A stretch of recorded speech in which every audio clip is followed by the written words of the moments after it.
बड़मेश्वर मुखिया हत्याकांड में जो है आपको संलिप्तता बताई जा रही है, तो उस पर आपका क्या पक्ष है? ये बेबुनियाद है और हमको भी खबर मिली है मीडिया के माध्यम से ही। कुछ ऐसे पदाधिकारी होते हैं जो कहीं न कहीं किसी न किसी व्यक्ति विशेष से या पार्टी विशेष से कोई प्रभावित हो जाते हैं। हमारा कभी भी उनसे कोई विवाद नहीं रहा, कभी भी उनसे हमारा कोई द्वेष नहीं रहा है, और ऐसे में उनके हत्या का आरोप हम पर मढ़ देना हास्यास्पद है। तो अब बिहार में राजनीति में भूचाल लाने वाली खबर आई कि बड़मेश्वर मुखिया जो भूमिहारों के मसीहा और कई लोगों के लिए मसीहा माने जाते हैं और कई लोगों के लिए कुख्यात, उनके बारे में सीबीआई ने चार्जशीट दायर किया और कहा कि इसमें हुलास पांडे का नाम है। चिराग पासवान के संसदीय बोर्ड के राष्ट्रीय अध्यक्ष हुलास पांडे का इसमें नाम है। जब हुलास पांडे से हमने बात की तो क्या कुछ कह रहे हैं हुलास पांडे, आप सुनिए। हुलास पांडे जी, अभी सीबीआई का सवेरे सवेरे खबर आया कि बड़मेश्वर मुखिया हत्याकांड में जो है आपको संलिप्तता बताई जा रही है, तो उस पर आपका क्या पक्ष है? ये बेबुनियाद है और हमको भी खबर मिली है मीडिया के माध्यम से ही। अब मीडिया के माध्यम से खबर मिला है, हमारे हाथ में जब पेपर होगा तभी हम इस पर आपको एक चीज बता पाएंगे। लेकिन जिस हत्याकांड की बात हो रही है, इस कांड से कभी दूर दूर तक हमारा कोई वास्ता नहीं रहा है। हाँ। और इसके बारे में भोजपुर के सभी वासी, बिहार के लोग सब जानते हैं जी। इस तरीके के जो भी आरोप लगाए गए हैं, वो अगर ऐसा आरोप लगाया गया है तो उसको हम लोग न्यायालय में चुनौती देंगे और न्यायालय उसका समाधान करेंगे। लेकिन सीबीआई इतनी बड़ी संस्था है और उन्होंने जो चार्जशीट दायर की है, तो एक तरह से सीबीआई पे, क्योंकि कुछ भी होता है तो कहा जाता है कि सीबीआई जांच कराइए, दूध का दूध पानी का पानी होगा। तो ऐसे में सीबीआई के द्वारा ये कहना कि इसमें हुलास पांडे उनके अलावा और 4-5 लोगों का नाम लिया गया है, तो बड़ी एजेंसी है, उस पर आपकी क्या प्रतिक्रिया? ये बड़ी एजेंसी जरूर है, लेकिन बड़ी एजेंसी में भी कुछ ऐसे पदाधिकारी होते हैं जो कहीं न कहीं किसी न किसी व्यक्ति विशेष से या पार्टी विशेष से कोई प्रभावित हो जाते हैं। हाँ। वैसे में जब चार्जशीट हम देखेंगे क्या आरोप हम पर इन लोगों ने तय किए हैं, तभी इस पर विशेष टिप्पणी आपके समक्ष हम रख पाएंगे। लेकिन अभी जो हमको प्रथम दृष्टया मीडिया के माध्यम से मिला है, तो हमारे लिए आश्चर्यजनक है हाँ। कि सीबीआई जैसी एजेंसी अगर इस तरीके का चार्जशीट की है तो अपने आप में बहुत ही हास्यास्पद है।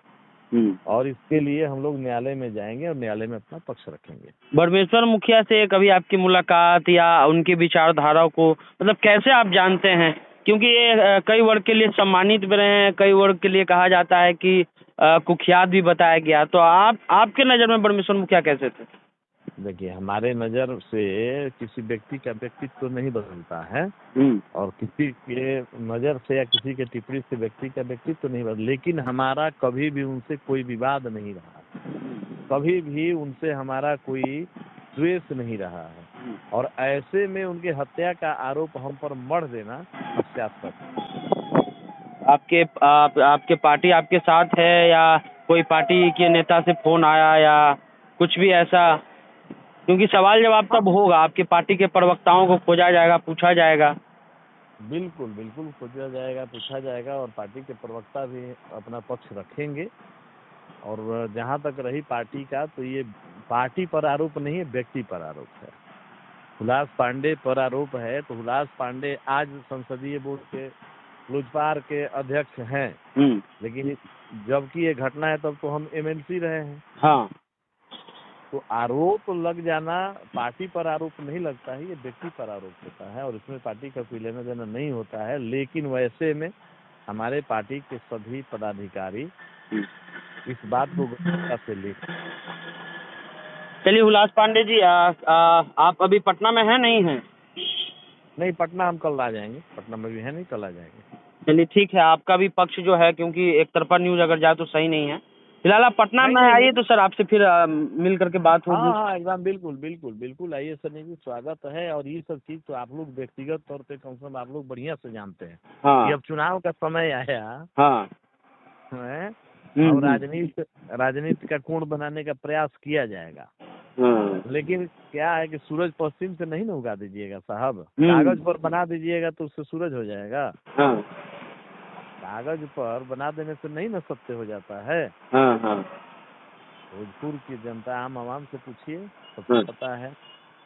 और वैसे में अब सीबीआई किसके इन्फ्लुएंस में आकर, और सीबीआई को हम नहीं कहेंगे, सीबीआई के कुछ एक पदाधिकारी, सीबीआई के कुछ एक पदाधिकारी किनके इन्फ्लुएंस में आकर गलत रिपोर्ट सबमिट किए हैं, और यही इसीलिए ना धीरे धीरे साख खत्म हो रहा है, सीबीआई पर उंगली क्यों उठ रहा है। आज के डेट में सीबीआई जैसी संस्थाओं पर उंगली क्यों उठ रहा है, यही कारण है ना, यही वजह है ना। 13 साल लग जाता है एक केस का जांच करने में। हाँ और उस केस के जांच में भी हाँ आप गलत सलत नाम जोड़ देते हैं, तो राजनीति करना है आपको। राजनीति आप कह रहे हैं कि राजनीति से प्रेरित हो सकता है ये? बिल्कुल बिल्कुल राजनीति से ही प्रेरित है। शुरू से ही ये घटना राजनीति से प्रेरित रहा है। जब घटना घटी थी तब हम लोग भी उसमें गए थे, और उस समय भी इस तरीके का अफवाह फैलाया गया था, लेकिन उनके सुपुत्र ने FIR दर्ज कराया था जिसमें किसी को नामजद नहीं किया गया था। और चूंकि उनसे हम लोगों का कोई विरोध नहीं था, कोई दूरी नहीं थी, लेकिन एक माहौल बनाया गया। बिहार की एक राजनीति है, बिहार में अगड़ा पिछड़ा बहुत तरह की जाति पाति की राजनीति होती है, और हर राजनीतिक दल की अपनी मजबूरी होती है, और उसमें कुछ प्रशासनिक पदाधिकारियों का खेल अलग होता है। तो बहुत सारा कोण इसमें मिला है, लेकिन न्याय होगा, ये न्याय पर हम लोगों का भरोसा है, और न्याय होगा। चलिए, बहुत बहुत धन्यवाद हुलास पांडे जी समय देने के लिए। आपने हुलास पांडे को सुना। हुलास पांडे कह रहे हैं कि राजनीतिक पूर्वाग्रह और कोई अधिकारी हम पर लगा हुआ है, इसलिए इस केस में मेरा नाम दिया गया, और हम बड़मेश्वर मुखिया का सम्मान करते हैं। और उनके बेटे ने भी कहा था, उस समय भी एक अफवाह फैली थी कि इसमें हुलास पांडे का नाम है, लेकिन उनके बेटे ने कहा था कि नहीं, इस केस में वो नहीं है। फिलहाल आप द इंटरव्यू इंडिया देख रहे थे।